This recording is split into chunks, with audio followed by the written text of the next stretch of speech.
July 18th, 64 AD. The city of Rome is burning. In one moment, the young, profane Emperor Nero was holding lavish parties of drunken excess. The whole city was ablaze with his cruel festivities. And in the next moment, when Nero was supposedly away, Rome's famous chariot stadium, the Circus Maximus, had gone up in flames. This fire would spread quickly to the lower district suburbs, consuming shrines and markets along the way. Countless victims would perish in the close-quartered streets, losing everything. Over 70% of the city would burn to the ground over the next 6 days. The 2nd century historian Tacitus recalls this apocalyptic fire, being an eyewitness to it as a child. Some Roman civilians tried to put out what they could to save their livelihood, but certain men in authority turned them away. Others claimed that they saw mysterious individuals hurling firebrands into the streets, adding to the rapid spread. Many became suspicious that the Great Fire was ordered by the state, since Nero was so quick to present building plans for his Domus Aurea, the Golden House, his lavish, personal residence that would quickly be built over the ashes. We'll never know who started the fire, but the emperor's immediate plans were suspect, and he was bent on diverting the blame. To scotch the rumor, Tacitus records, Nero fastened the guilt and inflicted profane tortures on a class of men hated for their abominations, whom the crowd styled as Christians. Christus, the founder of the name, suffered the death penalty in the reign of Tiberius at the hands of one of our procurators, Pontius Pilatus, and this mischievous superstition was checked for a moment, only to break out once more, not merely in Judea, the home of the disease, but even in Rome, where all things horrible and shameful in the world find homes and become popular. Next to writers such as Josephus or Pliny the Younger, this account from Tacitus is one of the earliest non-biblical attestations to the presence of Christians in the 1st century. Scholars debate where Tacitus collected this account of Christians from, but as a Roman senator of prominence, he's known to have had access to much of the imperial archives, which contained extensive writings that formed the basis of his narratives. Writing around 117 AD, Tacitus confirms a distinguishable presence of Christians in Rome by at least the 60s and gives a nod to the influence of Christus, an historical man from Judea. From Tacitus' perspective, however, this Christus figure is an entirely negative influence on Roman life, making his followers easy pickings for Nero. While it's unlikely that Christians started the fire of 64 AD, the emperor used this opportunity to both exonerate himself and to rid the city of one of its despised demographics. Tacitus says that many of the Christian sect were convicted following the fire, not so much for the crime of the fire itself, but rather that of a hatred of the human race.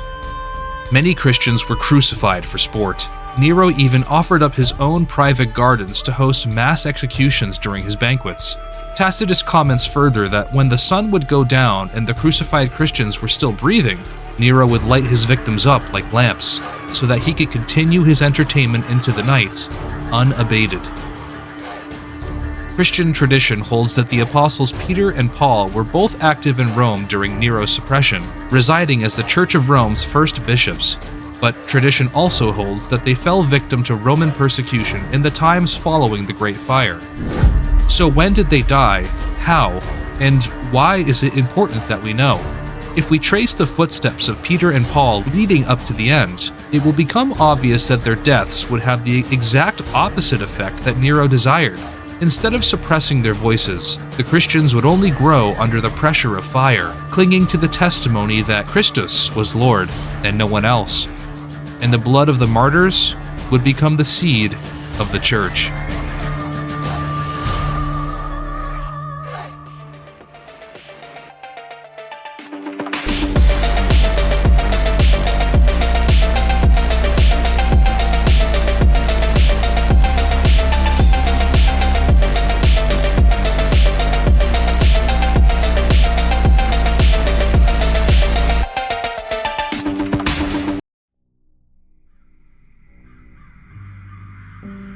Given the iconic name by Christ himself, the apostle Simon Peter, also known as Cephas, is the best documented man of the original 12 disciples, and was highly respected in the Christian communities, just as he is today.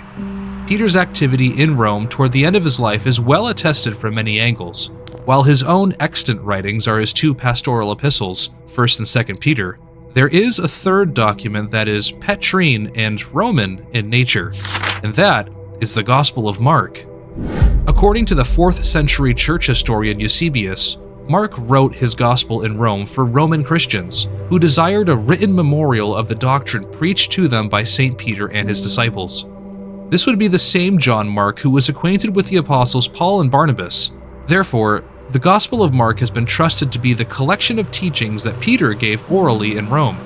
Most scholars believe the Gospel was written in the late 60s, serving primarily as an encouragement to the Roman Christians facing violence from Nero.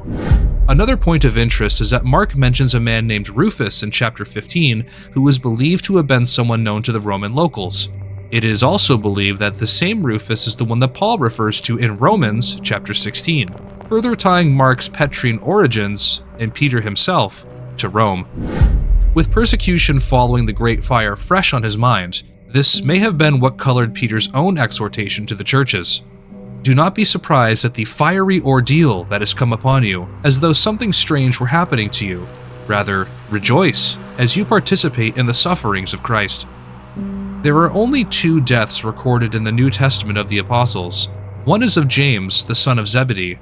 The other is Judas Iscariot.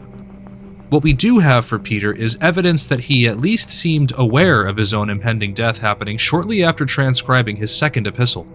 Further, the Gospel of John contains an important promise to Peter from the mouth of Christ, shortly following his resurrection.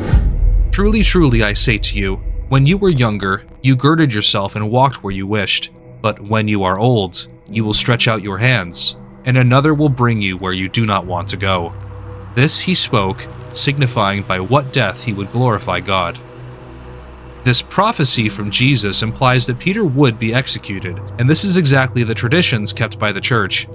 The 2nd century text, the Acts of Peter, is an apocryphal collection of the apostles' legendary feats, and we have variations of the text in Greek, Latin, and Coptic.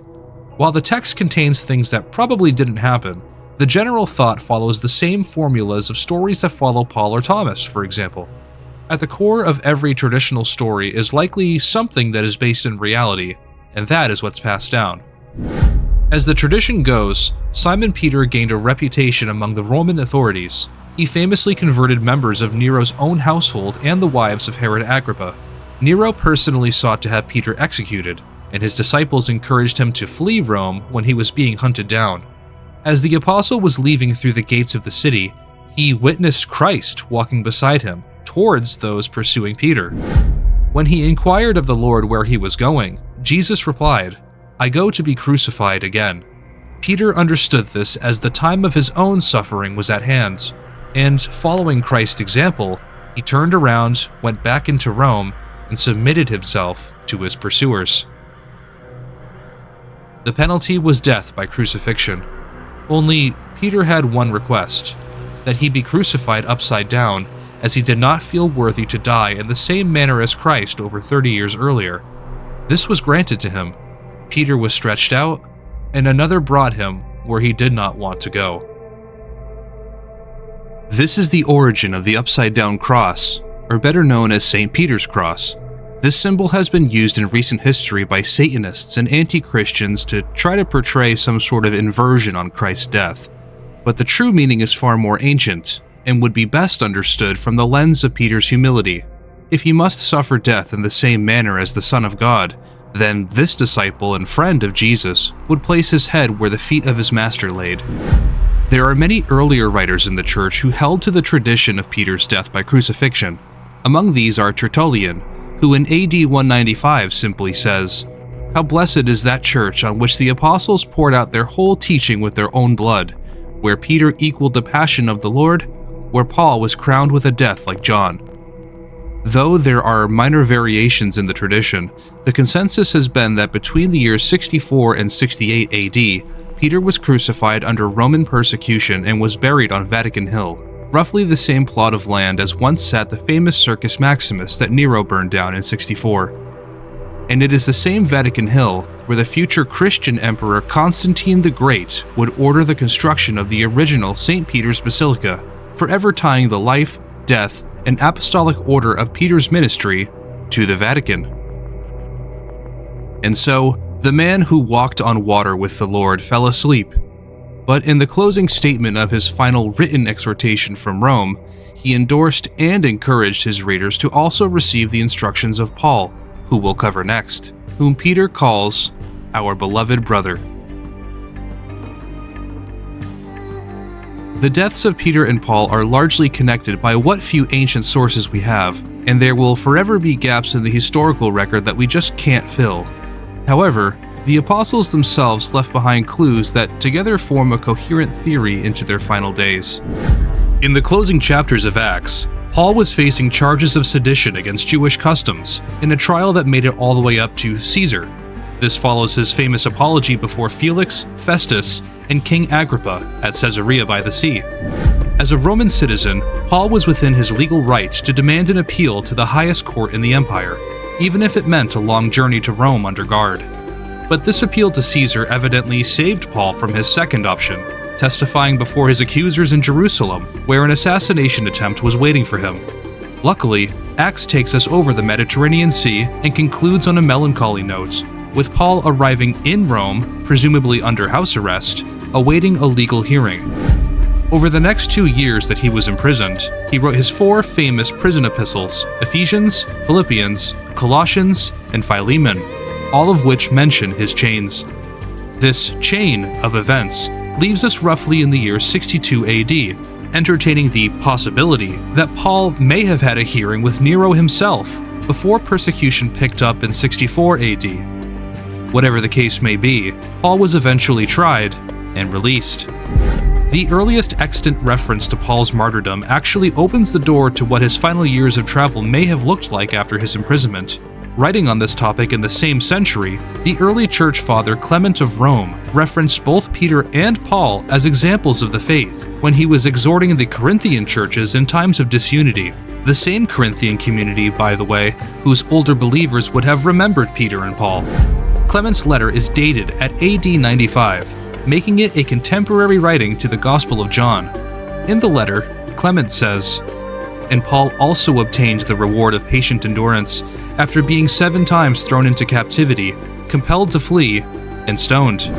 After preaching both in the East and the West, he gained the illustrious reputation due to his faith, having taught righteousness to the whole world, and come to the extreme limit of the West, suffered martyrdom under the prefects."